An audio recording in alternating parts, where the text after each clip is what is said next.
দেখুন এই গরিলাটি কি করে। চাইলে এই লোকটি তার রোগা চেহারা থেকে শক্তিশালী ও সুন্দর হতে চায়, আর সুন্দর হতে চায়। রাজা তাকে শক্তিশালী ও সুন্দর করার জন্য তাকে অনেক কলা ঘুষ দিতে বলে এবং এই লোকটি রাজি হয়ে যায়, যার কারণে তারা দুজন ডিল ফাইনাল করে ফেলে।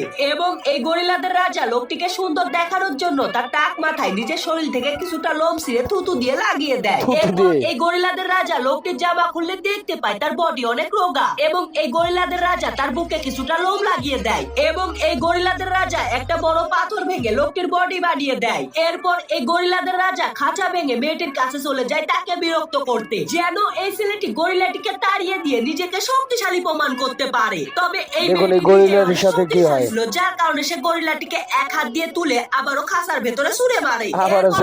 আবারও রোগা ছেলেটিকে দেখতে পায়, তবে সে এইবার রোগা ছেলেটির বডি দেখে তার উপর ফিদা হয়ে যায় এবং নকল বডি দেখে তুলে নিয়ে চলে যায়। নকল বডি দেখে হলো।